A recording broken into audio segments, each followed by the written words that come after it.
Welcome back, club members, to this week's episode of the Hollywood Hubbies Film Club. I'm Jeffrey. And I'm Brandon. Last week we did our review of Singin' in the Rain. Make sure you go back and give our episodes a listen. It actually inspired us to drop a different style of clips review and clips recaps on our IG and TikTok page. I know, right? Something that we haven't done before. Right? How do you feel about that? In front of the camera work. What are your thoughts on in front of the camera work? Well, I've never done anything like that before. And I know you did a few before I did. And I'm sure it was a lot easier for you because you've, acted before. I don't know anything. So I just kind of had to lock myself in the room with my script and just figure it out. Yeah. I actually quit the first night. I was like, this is too much for me, which is so silly because it's just little online, fun fact clips, but I had to figure it out. Yeah. Well, we'll just keep practicing to make better ones. Mine probably had comfortable. Mine probably had a lot more cuts than yours, but CapCut got its work cut out for it.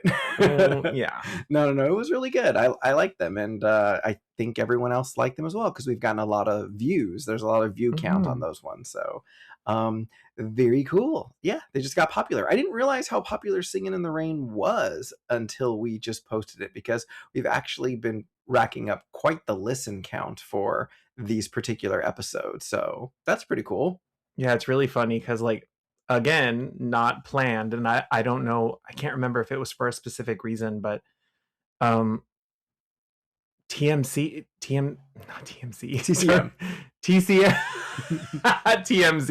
TCM was posting Singin' in the Rain clips too. Oh, interesting. Around the Met Gala, they posted a video of Zelda saying, and it was a meme type clip, showing her getting out of the limo, and it was and it just said you just know that she would have loved the Met Gala. And I was like, that's funny. Yeah. And then they did a whole clip of Singin' in the Rain vocal stems, meaning things that people repeat constantly, and it was all funny lines from Singin' in the Rain. So and I was weird. like, is it an anniversary that I don't know about? Is this I don't know, but I just thought it was funny. That is funny. I was like, well, shit, now I have to look at their clip and see what they didn't post on their, so that we can use it for 400 vocal stems that they did. Right? And I was like, well, what can I post that's funny? So I figured it out. That's cool. For those of you who are just joining us, we are reviewing AFI's top 25 movie musicals of all time. At the end of every episode, we are spinning the wheel to give us our movie for the next episode. That way you can watch along with us. Now, that's entertainment, y'all, as we waltz our way into our review of 1953's The Band Wagon. The Band Wagon is a 1953 American musical romantic comedy directed by the one and only Vincente Minnelli, written by Betty Comden and Adolph Green, whom also wrote Singin' in the Rain, which we just reviewed. With music and lyrics by Howard Dietz, Arthur Schwartz, orchestrations by Conrad Salinger, and is it Salinger or Salinger? You know what? At this point, don't ask me. You're right. We're gonna say it wrong. Yeah, it doesn't. Right? I mean, we're not nameographers here. At this point, you say it wrong. I correct you. I correct you wrong. Major in nameology. Oh my gosh. I don't know if we. I'm less embarrassed by it, though. I don't get embarrassed. I got frustrated last time because I was like, I know we checked that name, and I don't know what happened, but with Gene Hagen, we checked that name before. We did our little YouTube boopity boop. Mm-hmm. Let's see, and we were like, it's Haagen-Dazs. Yeah, right. Well, it's not that. It's Haagen-Dazs. Yeah, I was like, it's Hagen, right? And you were like, yeah, it's Hagen. Yeah, sure. I don't, but it's not. Yeah, lo and behold, still got it wrong. Again, I think we were just thinking of Uta Hagen. Maybe. Because it's spelled the same way. Maybe. For all we know, Jean Hagen is probably the way it's supposed to be pronounced. And then when she got to Hollywood, they were like, no, we're going to make it Hagen because... I don't know. Well, you and your sister will try to correct each other, and then you'll Google translate it, and one will have one pronunciation, the other one will have the other pronunciation. So yeah, so maybe Jean Hagen in the UK when she's interviewed is Jean Hagen. Yeah, I don't know. You never know. Either way, it's just really funny. So guess what? We're gonna be mispronouncing some names. Yeah, it happens. Choreographed by Michael Kidd. The music used in this film is a mix between original numbers and songs that were from previous playbooks. The plot follows an aging musical star who hopes that a Broadway show will revive his career, but the play's director envisions a pretentious retelling of Faust and brings in a prima ballerina who clashes with the star over the storyline. The film stars Fred Astaire, Cyd Charisse, Oscar Levant, Nanette Fabry, Jack Buchanan, James Mitchell, and Robert Geist. Shout out to India Adams, who provided the singing voice for Miss Cyd Charisse.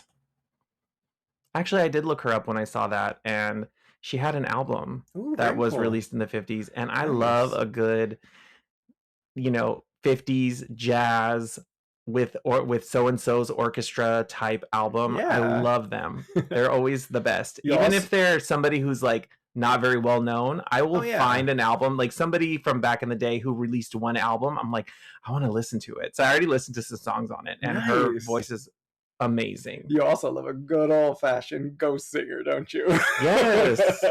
You're like, bring it back. Bring it back, Hollywood. No one wants to hear these people. Nobody. Oh my goodness. I just posted a video or a story recently about, it was like what's your movie musical hot take? And the girl that they interviewed said that like Beauty and the Beast is the worst live action Disney remake because like the singing voices. Emma Stone? Emma Watson. Emma Stone. Emma Watson. Emma Watson is just such a horrible singer. A lot of them are in that movie, right? No. I've only seen it once. It's very pretty to watch. It's identical to the animated film. They didn't try to do anything spectacular or new or different. It wasn't Cinderella. I love Cinderella. But yeah, Emma Watson, terrible singer, the most auto-tuned voice you've ever heard on. I just was flabbergasted when I first heard it. In fact, didn't you listen to the French dub just so you can hear different singers? Yeah, that was Ingrid's idea. Our friend Ingrid was like, Disney has a lot of different dubs on their Disney Plus app. They probably have it in French. And so we listened to it, and that girl had a lovely voice. I almost felt bad for her because she had to follow the pacing and the mouth of Emma Stone. Emma Stone. Emma Watson, damn it. Now I want to see the comedic Emma Stone version. Yeah, totally. She's Beauty in the Begonia. That would be so funny. But yeah, you're restricted. You're confined as a dubbing artist. You're confined to what the original pacing. Like there were a lot of lines where I was like, I bet she wanted to hold that a little bit longer, but because Emma Watson wasn't holding any notes long, she was just very clipped in her singing, but it still sounded much better. So if you get a chance to watch Beauty and the Beast live action with the French dub, do it. It's very pretty. Screenwriters Betty Comden and Adolph Green, who received the nomination for screenplay, they patterned the film's characters Lester and Lily Martin after themselves. However, the fictional characters were a married couple. The actual duo, they were not romantically involved, but I did find out some funny history that many of their friends had kept telling them, like, you guys need to write characters for yourself on screen. Like, we really want to see you guys on screen as far as your personality. So their personalities of the two characters are very much based on them. Yeah, probably the only two interesting characters in this movie. They are, yeah, I know, right? They are you want more of them, actually. Although initially a box office disappointment, the film is now regarded among the finest MGM musicals, alongside An American in Paris, 1951, and Singin' in the Rain, 1952. So it was just, they had like back-to-back, year-to-year musicals that were some solid.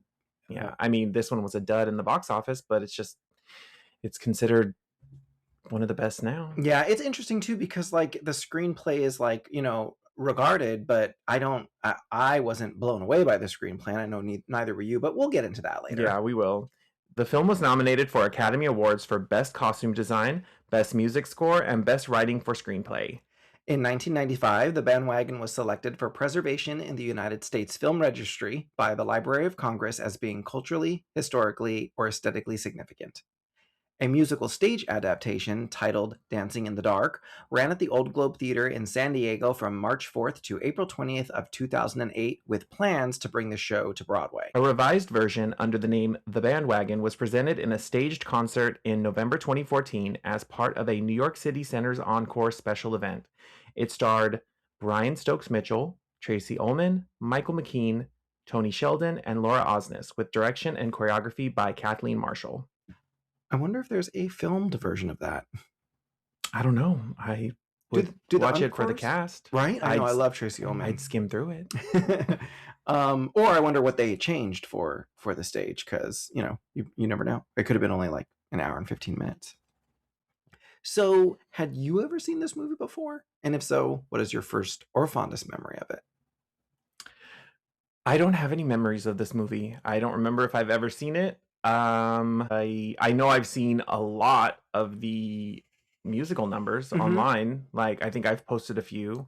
I know I've posted that Psychotic Triplets number. Oh yeah, that's crazy. And yeah, just being on like classic movie Instagram and seeing the clips that get posted. I've seen a lot of clips from this movie, and it's very beautiful visually, and the costumes are great and stuff like that. But no, I don't think I've ever actually watched it from beginning to end.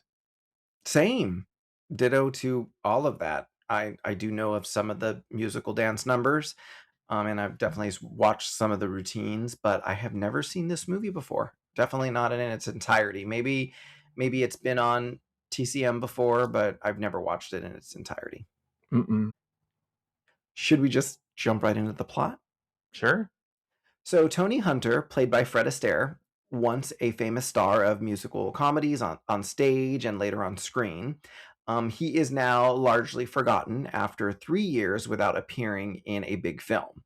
We start off at an auction of his once famous movie items and props being sold off, and then we cut to him returning from Hollywood to New York City via train. At Grand Central Station, was it called Grand Central Terminal back then? Or is it still called Grand Central Terminal? Just say at Grand Central. Right. At Grand Central, he is recognized but almost ignored by reporters who are actually there by chance to see Ava Gardner walk off the train instead.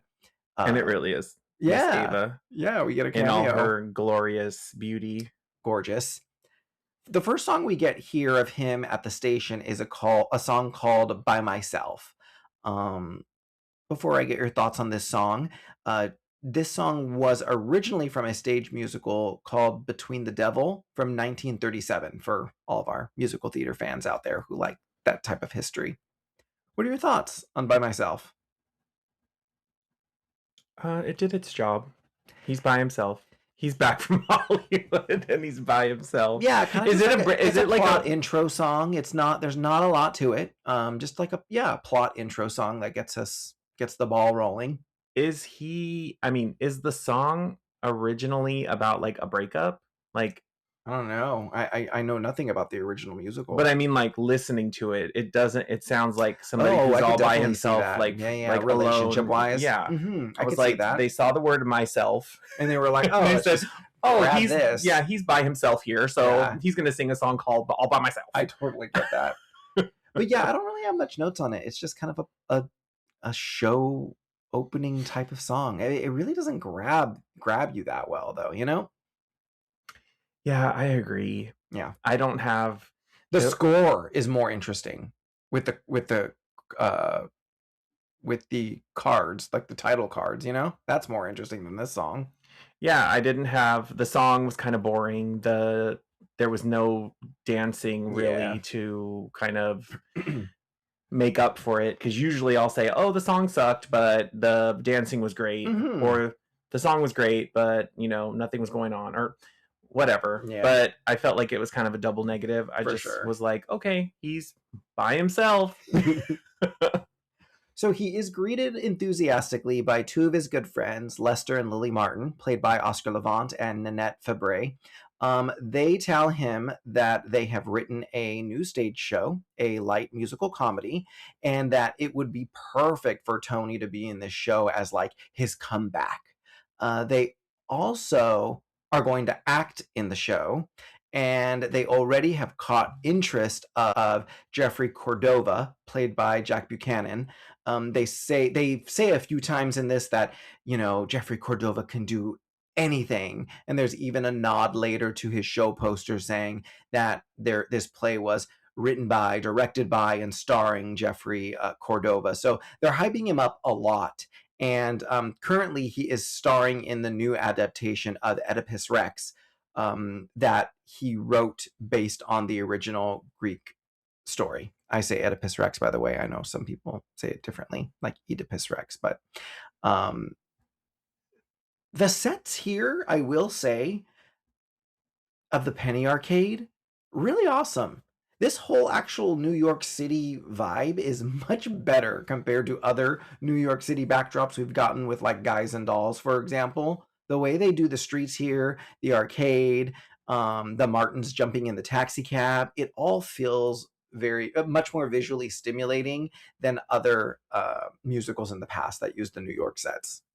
Yeah, I liked the street they were going down. I liked the arcade. It made me think like how fun Times Square or New York probably was back then. Like it was, I mean, even though it was still huge and you could see so many people on the street. And again, this is just a movie set, but I was like, this is kind of a little bit more like old-timey, homey. Yeah. Like, you know, the hustle and bustle seemed more natural in this, you know?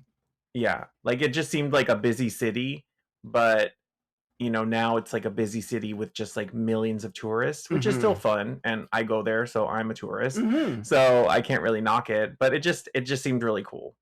The song we get here at the Penny Arcade after the Martins jump in the cab to leave and meet Tony at Sardi's later, Tony sings a song with the shoe shine guy called Shine on Your Shoes. Any thoughts on Shine on Your Shoes? It started and I was like, oh, he's getting another like down on his luck song. I was so confused by it. I was like, cut out the first one. Because, I mean, it was like, the first one was like, down on my luck, but like, there's no resolution. It was just like, not really woe is me, but just kind of like, oh, I'm a guy that's by myself and down on my luck. And then this one was like, oh, I'm by myself and down on my luck. But, you know, now I'm going to look at the sunnier side of the street or whatever. Totally. I was like, we did not need 2 Fred Astaire solo numbers in a row. Yes. Cut the first one. The first one should have been cut, especially because there is a performance in this one. Yeah, like after Ava Gardner left, he should have just walked away, and then we could have got to the next song. The first song was unnecessary. Agreed. You know, yeah, and shout out to the shoe shine dancer that performed with Fred here. I will say that I thought that there were some cool, cute choreography elements. I loved the fact that he even got his fingernails shined with the towel. I loved the broom duster that he dusted off his suit towards the end of the performance. Yeah, I mean, I thought that the performance was better than the song. And I agree with you. It's a bit redundant. This song is from the jazz stage musical known as Flying Colors, and that originally came out in 1932. So there's a lot of original songs, but they still pulled from the archives. There's a couple original songs, but yeah, a lot of archives. Back at the theater after one of the Oedipus shows, they meet with Jeffrey backstage, and as soon as Jeffrey hears Lily outline the play, he declares, brilliant idea, great interpretation of the old Faust legend, and we should, you know, retheme this. Let's star Tony as himself, as a character that like corresponds to Faust and the devil. So Jeffrey has gone off on some way deeper interpretation of what he thinks this musical should be. And basically, I mean, the Martins are delighted that he wants to act in it as well, and he wants to direct it. But Tony is like a little dubious about the whole deeper Faust idea of it. Jeffrey declares that, you know, the boundaries between genre and theater are artificial. We jump from this into a group number here, which is called That's Entertainment. It's really like the number of the musical, by the way. What are your thoughts on That's Entertainment? Well, before we go into the song, it's so funny when we got introduced to Jeffrey Cordova. I don't know why, but like my first instinct was like, is he supposed to be Laurence Olivier? Because I was just thinking about him being a sophisticated actor and like also Director. And yeah. But when I looked it up, he is not. He's based off of Jose Ferrer. Okay. Who was in real life dominating Broadway in 1952. So yeah, nice. They based the character off of him. I think Mel Brooks used that character too, as a part of an inspiration from the producers for the Nathan Lane role. Another fun thought I had while I was watching this whole scene was, I wonder if Nanette Fabry, Doris Day, and Debbie Reynolds were like all fighting for the same roles back then. Interesting. Because they all have that same, likability and very like girl next door kind of sweetness. Very much so. I was like, we just saw Debbie Reynolds in Singin' in the Rain, and she kind of has that same. I agree. You could easily plop Debbie in this role. Yeah. I'm assuming Debbie would have been like too young for this role, though, right? Probably. Yeah, probably. But you could have popped Doris Day in there too, like for sure. Again, like girl next door, the types of roles, type vibe, very sweet. Yeah, but the song probably the best of the three that we saw so far. Yeah. I mean, it's fun. Yeah, it's also just not like, it just doesn't grab me though, right? Like, I think the more I watch these like MGM movies, the more I realize that like these are not like my type of musical movie. Like, I know that we always joke that like I like the older type ones and then you like the newer type ones, but like I like how the 60s and 70s is newer type, but I mean once they like switched from this, yeah, I think that yes, I do like them, but when it comes to the music, I'm gonna need a Rodgers and Hammerstein. It's just like I totally agree with you on this, by the way. Like, I'm not going to the record player to listen to That's Entertainment, and I'm not going to listen to Shine on Your Shoes or True, but with that being said, An American in Paris at least had some songs that I was more interested in. You know, this, I'm not really interested in any of the music so far, and I know neither are you. Of the three, considering that they've really said that MGM's like big three that they made that are probably the three that are on this list are American in Paris, Singin' in the Rain, and The Band Wagon.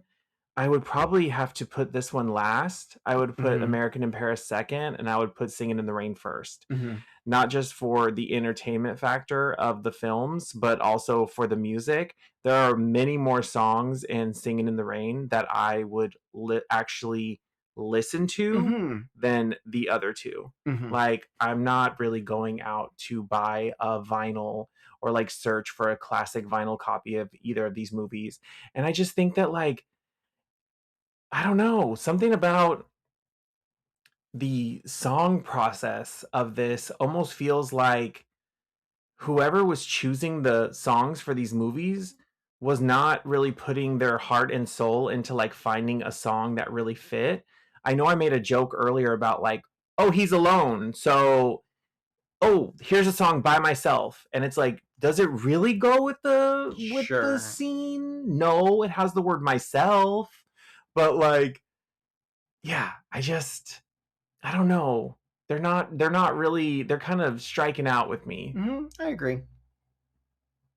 I did think the one part of the scene that I thought was super funny, and I pointed out to you. So actually, it was probably the only time during this I went, oh my God, I got excited, was when Lil, that was her name, right?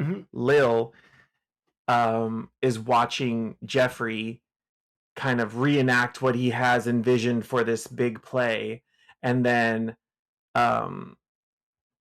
she says, oh, no one can play him like you can. And then he said, like, and nobody's going to. And I was like, oh my God, they kind of did a little wink, wink, nudge, nudge, or I guess it's not even that. They did a little homage to that in Moulin Rouge by literally doing the same exact line sequence when they were doing Spectacular, Spectacular. So I was like, oh, I know that. You're like, I know who did that section.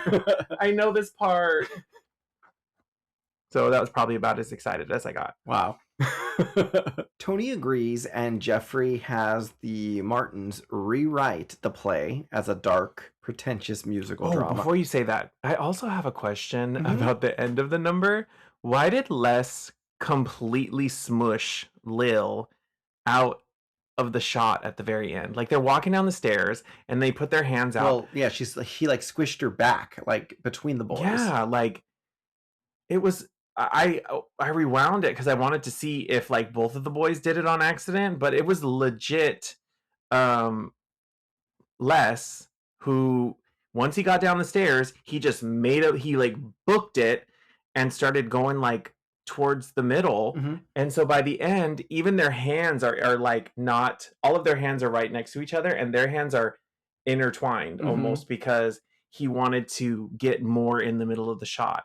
And so now you watch the end of it, and Nanette, Lil, is just completely squished in the back. And I was like, this is the one that they chose? I don't know why Vincent Minnelli wasn't like, excuse me, please don't do like, that. Stay even. Let her through. It kind of reminded me of the whole, one of those urban legends about the director of Wizard of Oz screaming at the boys. Oh, for like let that goddamn girl through, or whatever. However he screamed it, but like they were during Off to See the just Wizard, hogging the scene. They were just hogging the camera. They were squishing her to the back, and he had to like reprimand them and like scream at them like to not do that. And so when I saw this, it just reminded me like, I'm like, what the heck? Here we go again. These men are just fighting for the spotlight, and this girl's just like crammed to the back, but they didn't fix it. Oh. I guess they left.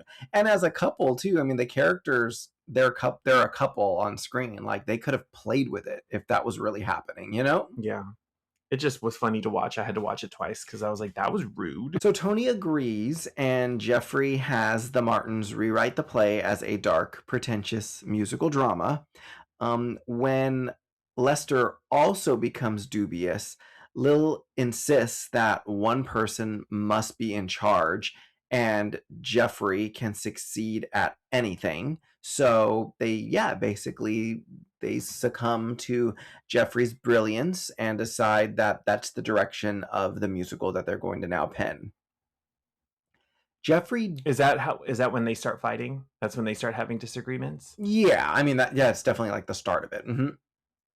Jeffrey does succeed in arranging for a beautiful and talented ballerina, Gabby Gerard, played by Cyd Charisse, to join the production, along with Paul Bird, played by James Mitchell, who is her boyfriend / choreographer and manager. Even though he also insisted that a musical play would be beneath her. We are introduced to her at a ballet of hers. So from the start, you're given a little bit of a hint that the manager / boyfriend thinks that, oh, it's I don't know if I want you to go do this musical. You're already a ballerina. You're selling tickets on your own as like this prima ballerina. So I don't know why you want to go do this musical, but okay, like, let's go do it. I'll go choreograph it for you too. When Tony and Gabby meet, they become sarcastic and hostile towards each other, but it's actually because each of them feels much less talented than the other. This is that dinner scene that we get where Jeffrey is in one room, basically like telling all of the producers and backers what a great idea this musical is going to be. He's really selling it to them. And then the two of them meet each other in the main like foyer area, and also that staircase that they're at. I like this scene. I like that it started off with them being nice to each other, and then it kind of like fell apart towards the end. And one of the things I found really refreshing with it, and I know that Fred was older than who I'm going to compare him to, Gene Kelly. Mm-hmm. But I liked that Fred in this film and this screenplay did not shy away from talking about his age, Mm-hmm. because, you know, the whole line when she says like, "Oh, I watched you when I was a kid," basically, and it kind of like rubbed him the wrong way. I feel like Gene Kelly would have never done that. Mm-hmm. He would have had the script changed and they would have been the same age, even though he's older than the actress that he's playing up against. He would have had a 20-year-old in the role, and he would have been 40, and he would have been playing 20, and there would have been nothing would have been said about his age, because I don't know what it is, but I've noticed that he has a thing about his age. He wants to play younger, even though he's double the age of his character. Yeah, and considering a lot of the plot rests on the fact that, you know, Tony is, I don't want to say washed up, but it's been a while since he starred in a film. The age thing really works. He would have I think if Gene Kelly was in this role, he would have literally made him a washed up actor that just started 2 years ago, and he's now washed up. Yeah, and he's still you're young. right. Like, so I did think it was refreshing that Fred Astaire was playing a role that was actually older. And I'm only comparing the two because when you think about this era of film, I think the two male dancers that always come to mind are Fred Astaire and Gene Kelly. Like, they are probably the best of the best, top of the top. People think of them. So it just made me automatically go back and think of Gene and how that would have not flown. He would have been like, no, we're rewriting that. This is just my opinion. Yeah, and isn't it refreshing not seeing Fred Astaire in like clown makeup like that Gene is always in? Miss Janine Kelly with it's refreshing. His full beat, his full eyeliner, mascara, blush, the full look. The black dress that Cyd shows up in is so incredible, by the way. Love the hint of green through it, like throughout the lace, and I love her like green gloves that pop. Green has got to be one of her signature colors. Like she definitely has a couple different green outfits throughout this movie, but yeah, like she just looks great in it. And it's also refreshing. Did she have a green outfit in Singin' in the Rain too? Maybe when you first see her with her leg up in the air. Oh, I think it's black. I'm not sure. Let's look it up right now. I'll Google it. Are you Googling it? I do like that it's like almost like a mint kind of color, or a muted olive color. Oh yeah, there you go. She's in green. There you go. Yeah. But yeah, it's funny that you wrote that, because I wrote the same thing. I said I love the black dress with the green gloves. Like, it was such a pop. Great. Like, I feel like this look, it would be cool to see someone like at the Met Gala kind of do like pay homage to it, because it's such a cool look. Just, you know, simple black, like you said, whatever the taffeta, or I don't know. Something about it, like under the lace or whatever. Yeah. Something underneath it has like a bit of like a green hue to it. I don't know if it's like an olive or what it is, but it's beautiful. But yeah, that limier green for the gloves really popped. It is refreshing that Cyd can actually act as well. Like, I've got to throw that out there, because this is, as you said before, a great dinner party scene, and we're not relying on her dancing talent for this particular scene. Who are you comparing her to? Well, I don't want to compare her to Leslie, because it was her first film. Yeah. So I don't want to say that, but it is a little bit hard to not, right? Yeah. I mean, if you're comparing, it's hard. You know, these big MGM films. Yeah. I feel like with these MGM films, if we are going to compare them, then we would have to compare her to Leslie in American in Paris. And yeah, she was a little green. And the only green I want to see are those green gloves. We cut to a montage here of them casting and rehearsing for the upcoming shows.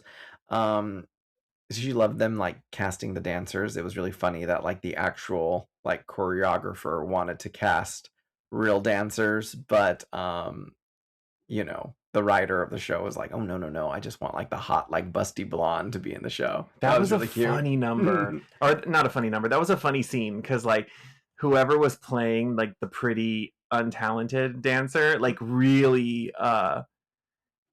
like, I don't want to be mean, but she really Maryland it. Oh, totally. Like, she was like the swishy, like boobs out, butt out, and the swooshy swoosh. Like, she was just giving off like sex appeal, and it was just so funny, because like the choreographer was like, And no. Yeah, no, that was great. So during this montage of some of the rehearsals, eventually it all proves too much for Tony, and he ends up walking out. Gabby follows to meet him privately, and in his hotel room, she comments that, oh, the paintings on the walls were by famous artists, and did he know all of that, and that there are better reproductions that are usually in the hotel. And he says, oh, no, these are actually my property, these are the originals. And so yeah, she recognizes one of the paintings of ballerinas on the wall was an early, is it Degas? That's how you pronounce it, right? Mm-hmm. Don't ask me. And Tony and Gabby end up, putting their troubles to the side. They go out that night on a horse-drawn carriage. It's actually really cute because he goes to put her in the taxi cab and he's like, let's go out to a restaurant. And she's like, oh, no. Like, I am not dressed that nice to go out to one of those places. And so he decides quickly, okay, well then let's just jump in a carriage ride and we'll go out and go dancing together in the park. And this is the first time that we actually see there's a bit of like sparks, like love sparks between them. And the song that we have here out in the park is called Dancing in the Dark. And this is like their stroll out in the park. But it was interesting how she like downplayed the look, like her outfit, when I was like, oh my gosh, you look incredible. Mm-hmm. But to her, it was, a casual look for her. I didn't really talk about it during her introduction or before, but one thing I really like about Cyd in this movie and just in her movies in general is that, well, number one, probably one of the greatest set of legs that I've ever seen on film. But to add on top of that, I love that she looks like a fit woman. Like, I don't want to say like curvy or like skinny, but like she looks like she genuinely is like she has a strong dancer's build. Like her legs look strong, her arms, her shoulders, core, like her body is like rocking. You just mean like it's cool to see someone like that. Yes, it's refreshing to see. Like, I feel like we live throughout Hollywood and throughout pictures in general, there's always been a back and forth. You either get you're either in the era of the emaciated or you're in the era of the curvy, which, if it's natural or whatnot, I'm not talking crap, but I'm saying when you make these things into the what do you call it? It's the trend, or you try to when things start to become trendy, then that's when people try to emulate, and then you can kind of get in trouble. Like, you can kind of hurt yourself by trying to emulate these things and whatnot. I just like that she looks like a genuinely, like, I take care of my body and like I'm a really strong. She looks strong. Like, if she kicked you, you'd be knocked out. Oh, you would. So, well, you would. Yeah. It's just refreshing to see it. It's refreshing to see, like, looking at her, that she looks like a strong woman, like, but still feminine. Like she could have played a superhero back then, right? Well, I didn't think about that, but maybe, yeah. But I could see her. I could see her as Wonder Woman. Exactly. Yeah. But yeah, just looking at her body, I was just like, good for you, girl. Like, she just looked trained hard, and she looked strong and trained. So this Dancing with the Dark number, it is Dancing in the Dark. It is just a dance sequence between them. I do think this is one of the strongest musical moments in the film. I love this more casual chiffon dress look that she has going on. The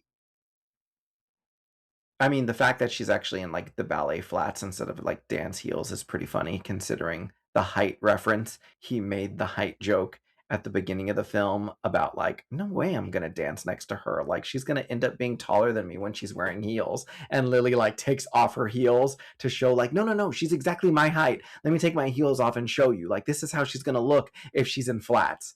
I did think that was funny because in this number, when it's just the two of them dancing, she is in her ballet flats. So I was like, oh, I bet you Fred was actually like, you're not dancing with me in heels when it's just me and you on film. Wait, so was she in heels the whole time and then all of a sudden she's just in ballet slippers? Well, there are a couple tight shots where it actually almost looks like he might be up on a step from something, but I mean, she is shorter than him, but she's not short like how Ginger's short. Ginger's petite. But I mean, like, did they start the scene 5'7" or 5'8"? Did they start the scene? Right? Yeah.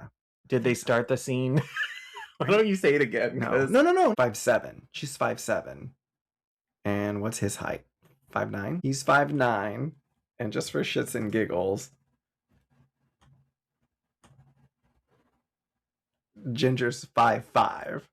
So Ginger's much more petite than Cyd is in regards to height wise. No, I'm not sure if she's in flats the entire scene. You may not even see her feet when they're strolling through the park. But in the dance number, she's in her ballet flats. Oh, okay.